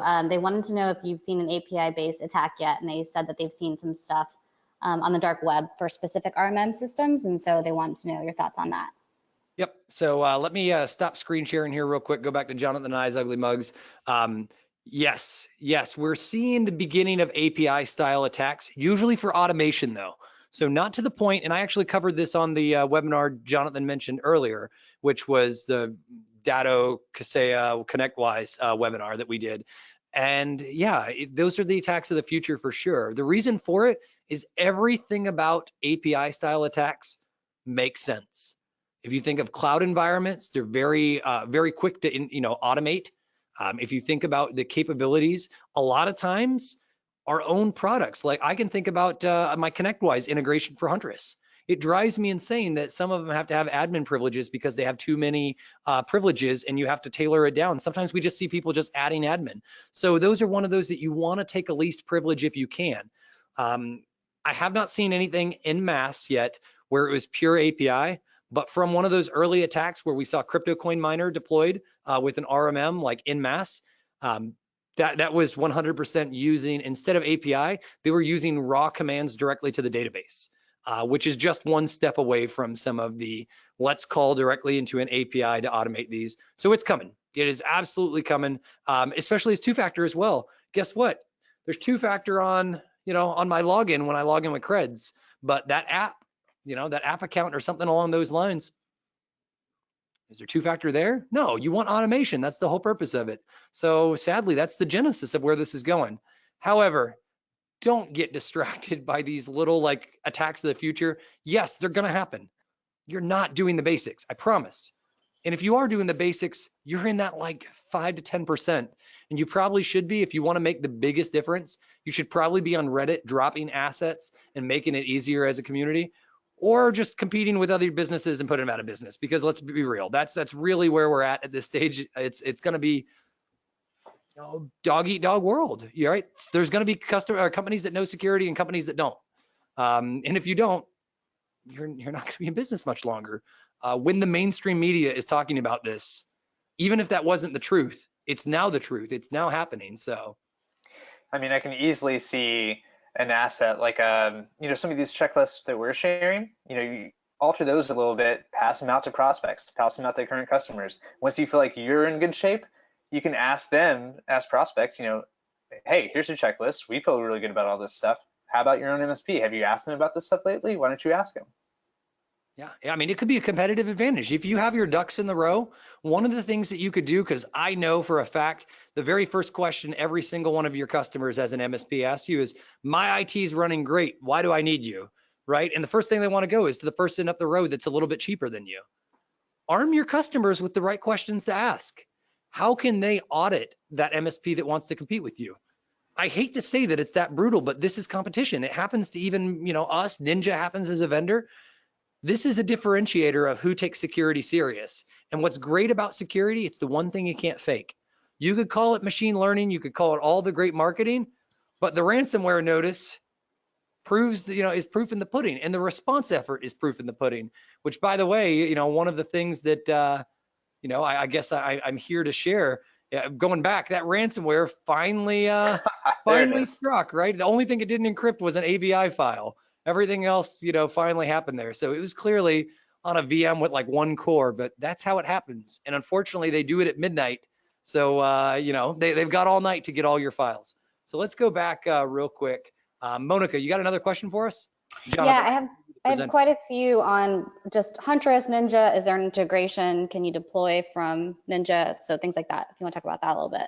Cool. Yeah, I'm a huge fan, by the way. Huntress does detection and response. I'm not here to pitch you on it, but I'm a huge fan that your technologies need to work with each other. So without further ado, I get to do a little kissing and telling. And I'm going to pretend that wasn't set up because, man, that was a perfect question if it wasn't set up. Yeah, we just actually announced an API integration that's in beta status for Ninja. So one of those things that's available if anybody's a Ninja user, it's available now. You just call your account representative, we'll turn it on. It just makes deployment, things like that, easier. So if anybody asked that, thank you. If that's marketing covering for me not asking or mentioning that, thank you as well. It's a real question. Awesome. Well, I'll take it. Thank you, whoever asked that. I would have stuck it in otherwise, but it was real. I would have stuck it in otherwise, but it was real. Awesome. Well, I'll take it. Thank you, whoever asked that. Awesome. Well, I'll take it. Thank you, whoever asked that. Okay, and then we also have another question about with your demo, which I thought this was interesting, Kyle, because you guys covered admin rights at the last Tradecraft Tuesday, but they were asking about the ransomware you showed running via PowerShell. Would that not have run if the user did not have local admin rights to the machine? It would have still run. And the reason for it is two things. The one I showed last week was, it was me showing the visual version, just like we did in today's demonstration, where I was typing in the command prompt from an administrative terminal. But the reality is, it's going to be running with the privileges of your RMM or Screen Connect capability, which means it will have system privileges, which means it will be an administrator. But if it didn't, if it ran just as the user's privileges, just like if they got an email attachment and ran the exe from email or something like that, it would only run with that user's privileges, which means it would run successfully, but deleting the volume shadow copies wouldn't have happened that way. And it would have only encrypted that user's profile and any shared drives that that user had access to. So if you did like a really good least privilege and they only had access to their own like profile and they only had access to a minimal amount of like folders, like maybe HR, you would have had lesser damage, right? That's one of the benefits of segmenting even on privileges. So yes, the ransomware would have ran. It wouldn't have been anywhere close to as dangerous. And that's really that case. So yeah, I hope that answers. What else do we got, Monica? Yep. So also one MSP mentioned they use cloud services for file storage for our clients. And are these storage services vulnerable to encryption? And how should we handle backing up these types of services? It's hard. I don't think I've seen a one, like we have, massive enterprise partners as well. And obviously Ninja team, you guys can share on this as well, but I have yet to see a backup strategy that is just a one size fits all. I've seen some really great ones and some really close ones. So this is where it really comes to, you get what you pay for. Like being able to secure, your endpoints and your servers that are in cloud or on-prem, or even the ones that are headless, like the Windows Server Core and places that aren't typical, like even point of sale machines. Sometimes you can't do backups as easy on those. It's hard, and that's why you see some vendors actually hell, I think even Kaseya owns one company that does cloud backups and one that does just like on-prem backups. So they even, every vendor has a different flavor. I think the importance is ask. And then I'll say it like 9 more times. Please ask. I'm not your expert on cloud backup strategy. I just see the effects of a non-comprehensive cloud backup, strategy. And the end result is always, well, only 50% of my assets were encrypted, but no offense, like that's a really bad, that's like, I only lost one arm. That's terrible. I'm getting questions on what both of your recommendations are for Reddit apps or Reddit threads to follow. Oh gosh, I mean, even /RMSP is getting really better, much better. I'm a Twitter fan. Just like I shared earlier, I'm really avid on, like, I learn usually all the security's latest and greatest on Twitter, probably about 4 days before the news reports it. And that means probably about a week and a half before, anybody other than MSP technicians know about it. So I'm huge. I think Twitter is the bleeding edge. If anybody goes on Twitter, you can actually see who people follow. Like, go find my account. Mine's like Kyle Hanslovan. Look to see who I follow. There'll be some of them that are like vendors and competitive analysis, and some of them that are just good old-fashioned researchers. But I love that our NetSec, network security, great on there. There's a handful of other great podcasts as well. We could go blue in the face. There's a lot of education now. CyberArray is a website. You really can go blue in the face on these things. So I won't, go any further other than Google. You'll find it, I promise. Awesome. And then I'm still getting quite a few questions about 2FA. So I don't know if you have recommendations. One is about recommendations on 2FA apps, and just if you have anything else to say about 2FA. There's just quite a few questions generally about how to best do that. Yeah, I got called out on something real quick, so I'll answer that 2FA question. But one of the things I got called out on is Reddit is kind of a passive forum. There are dozens of great chat rooms. MSPs Are Us is the Discord chat room. There's MSP Geek that is a great resource.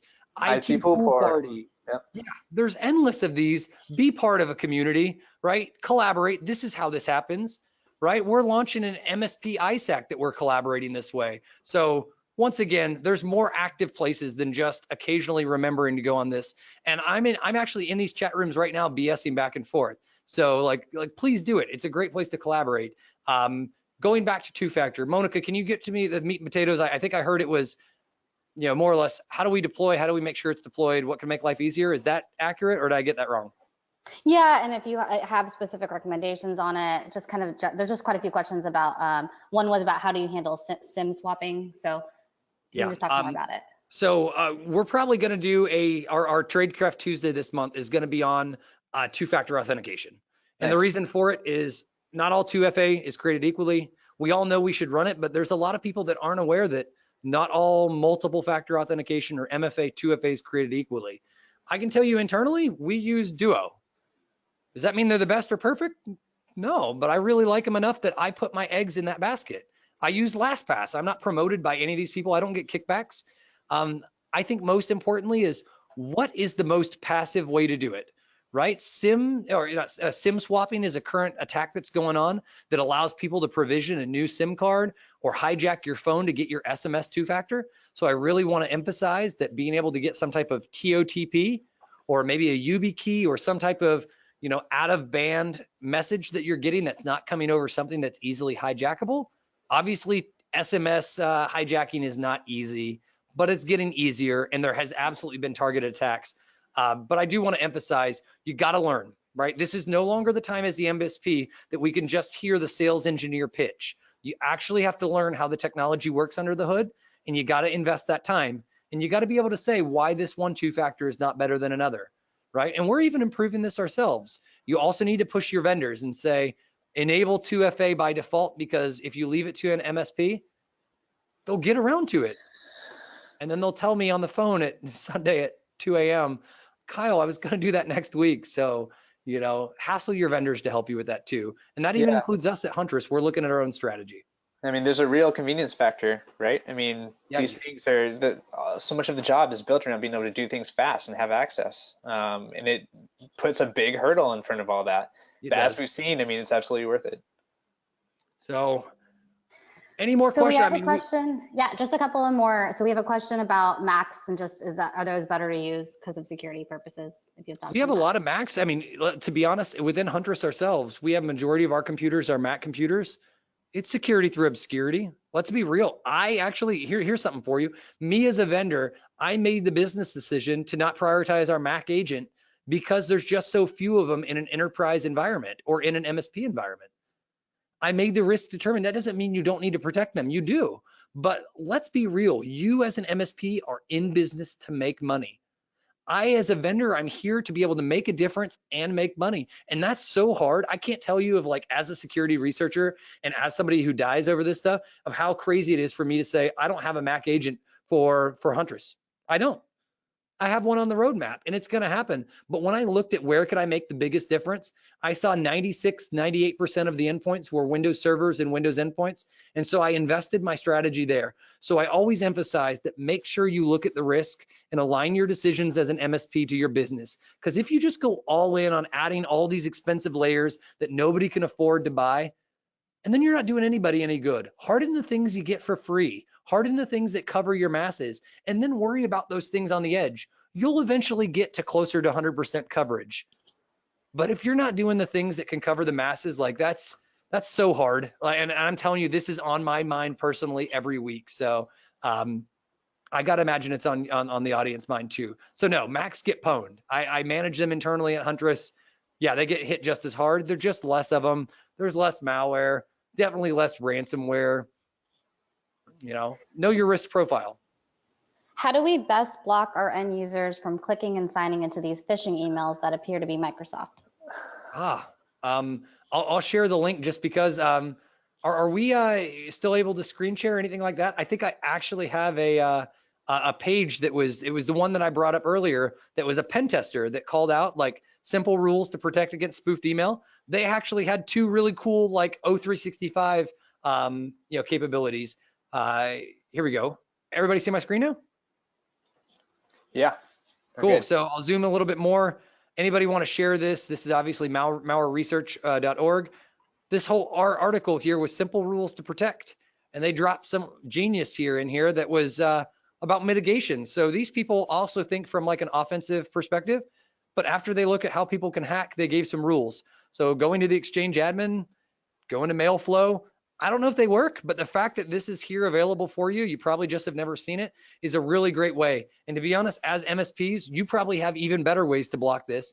I'm not a spam guy. My job at NSA was breaking into systems and gathering data and persisting. Mine wasn't how to convince you to open up my shady email, right? And it sure as heck wasn't how to put the rules in place. So I got to really default back to sometimes defenders just know the best protections as opposed to offenders. What I'm going to do is I'm going to be looking for brittle protections. So if you're doing something silly like this rule here, I haven't even read it, but if I zoom, I bet this is all blocking windows.net. Let's go take a look. Your domain, if it contains windows.net, cool, you blocked me on windows.net. Now instead of web.core.windows.net, why don't I just move myself to one of those other shady emails, which is, this is web.core. One of the ones that we saw earlier when we were looking at them was, it was like blob.core.windows.net. So be careful on your rules. Sometimes too restrictive makes it too brittle. At the same time, if you make it windows.net, you might block all of Azure services and make it to the point where all of a sudden nobody can get to anything on Azure's like equivalent of their S3 buckets, but they're Azure blobs or Azure buckets. So just be careful. Every single one of these mitigations is a chance for you to denial a service as well. So test, right? It's trust and verify. I mean, this is where layers come in too, right? I mean, this is where 2FA becomes important again.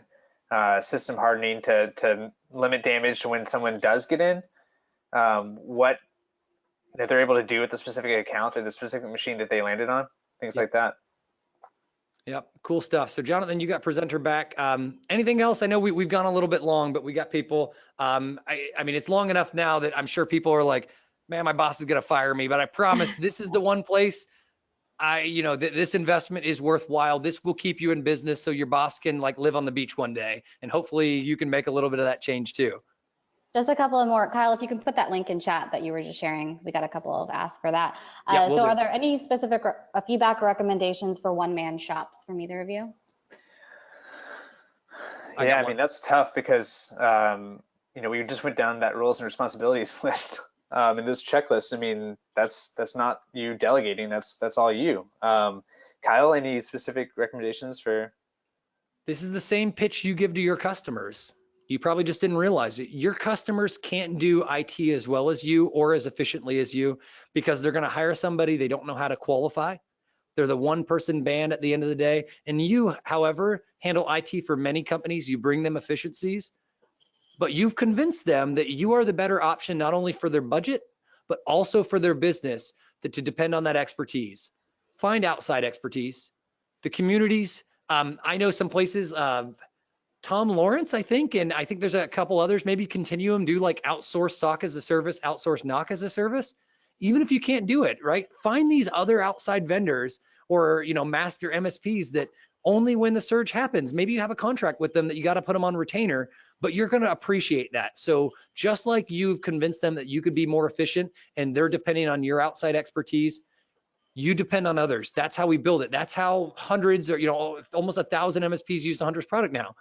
That's because they're depending on our security expertise, but we're not the end all be all. We're not spam. We're not these, we're breach detection. So like you can't depend on that. So yeah, my suggestion here is one-man band, or my largest partners are 100-person MSPs doing 16 to 20 million in annual revenue. They all have one thing in common. They're not experts at everything. They all depend on outside counsel, outside help, outsource. Yeah, and prep too, right? I mean, it's hard to do because you don't have time to prep, right? But I mean, this having those templates in place, having things that are going to make the really uphill battle a little easier when you actually need them. Any kind of prep you can do now, because as you can see, like that small shop from the ProPublica piece, I mean, they just weren't ready. They didn't have anything in place. They weren't able to handle the influx of calls, emails, all that stuff. I think I've got the ProPublica piece open if we want to. Maybe that's a way to end this thing, is just kind of like bring it back into reality real quick of what life looks like. You passing it my way? You got it? Cool. Over to you. That's sweet. Maybe this is one of those things. So ProPublica, if people don't know, this is a massive news. I mean, it's along the signs of, along the lines of like a Wall Street Journal and things, but it's almost like a bit of nonprofit, but their whole business, look, nonprofit newsroom that investigates abuse of power. So they do huge stories, not small scale. They're the ones that are read by tens of thousands. And notice here, they're writing from the perspective of Arbor Dental. They're trying to figure out, are MSPs abusing their power and allowing companies like Arbor Dental to get compromised? That's what you're going to be up against in 2019 and 2020. Customers are going to get educated. These are juicy news pieces for a reporter, so they're going to continue writing them. And people like Joe P from like MSP Alert or MSSP Alert and Channel E to E, he's already called it out, saying there is an erosion of confidence that's coming. I hate to hear it, but unfortunately, if they're saying it, it's going to be on the minds of your customers. So embrace this. The positive thing is you're not on fire. You can go and do all kinds of checklists and pre-positioning. We're going to send out these slides, the resources, the video. You're going to have it. It's October, right? 3 days, 5 days, a week away. Cybersecurity Awareness Month. You got a week to plan and a week to actually, in a month to do something. Put your money where your mouth is, right? Management, CEO, I know this hurts. I have to do this too. Invest. Or maybe sell the company, right? I mean, that's real. That's really where you're at. If not, you're going to be here in ProPublica, listed here by name. What was this? PM? Is that the company they called them out? PM Consultants. You're going to be in the headline. That's you in a national syndicate, out of business. So I think I can't drop this mic. It's suspended, but that's me begging, right? That's me saying I'm here with you. The reason I'm investing my time in this is I don't want you going out of business. My business at Huntress is dependent on my awesome partners doing this. So I'm begging you, let me help you. Let's stay in business and let's make this better for our SMBs. So I have just 2 last questions. One's for Kyle and one's for Jonathan. So we'll start with the one for Kyle. Yes, my hair is always great looking. No, that definitely wasn't the question. So they want to know the secret sauce behind all your demos. How are you finding these examples is the question. Dude, I was a shady NSA hacker for 11 years, and I think about how the attackers would do it. I also ask, our next webinar, hopefully we're going to get to share how a brand new RMM product was compromised, but I always ask, and you know what's more important than that? MSPs allow me to share. It's trust, it's transparency. MSPs, if you have something that you want to share, pass it my way. I'll redact, I'll cover it, and this is how we get better. I'm just lucky enough that between armed services and the intelligence world, we were always about, it sounds crazy, intelligence is actually a lot about sharing if you can, right? And we've learned that I don't believe in showing PM consultants here on the, I don't think that's the right way to call somebody out. I think it's much more important to actually just share it out. So that would be my secret sauce is I'm dependent on my partners and I think like a shady hacker. So it's pretty easy to work backwards. I just want to add something really quickly there. There's such a culture of victim shaming, when it comes to security. We all pounce on the victim. We all say what they did wrong. We all wag our fingers, and it really discourages that kind of effort, right? We all live in glass houses for one thing, but for another thing, sharing information, encouraging victims to come forward and share intel or allow access to get intel. I mean, that's what's going to be helpful in turning the tables on this stuff, and it's really discouraged by that kind of culture that we unfortunately have of victim shaming. So everything we can do to each of us to kind of combat that is a good thing, I think. Yep. Awesome. And then I just want to re-clarify, I did post a lot of the links in chat, but we will email those out for anyone that's wondering. And then Jonathan, bringing it back to the beginning of the webinar, someone wanted to know if you have any plant care tips because of all those nice plants behind you. That is, my wife has taken care of these for years, I think. And I would absolutely kill them if they were left in my care. So my tip is to find someone who can actually take care of things. Cool. Yeah, there you go. So here's call to actions, I guess. Ninja writes about stuff. Subscribe to their blog, learn. They're not here pushing just an RMM down your throat. They're here sharing among the community. At the same time, Tradecraft Tuesday. If you haven't seen it before, join. It's education. It's the same thing like this. It's meant for your technical audience, but we're just dropping these you know, these little lessons learned and educating really the technical folks, it doesn't cost you a dime, right? Your other vendors are doing the same thing, right? Your Datos, your ConnectWise, beat your vendors, ask them to do these things. They'll do it. It's better for their business. It's better for the community. So is that my call to action? I just said beat the vendors is how we're going to end this. Thank you, everybody. Thank Well you done. for joining us. This obviously Well was done again. crazy long. I'm so appreciative of everybody who hung with us, but hopefully this opened eyes. If you've got questions, my team's going to field them. Jonathan's team's going to field them at Ninja. I appreciate everybody's time. Yeah, thank you so much, everyone. This is really great. And thank you, Kyle. All right. Thank you, guys.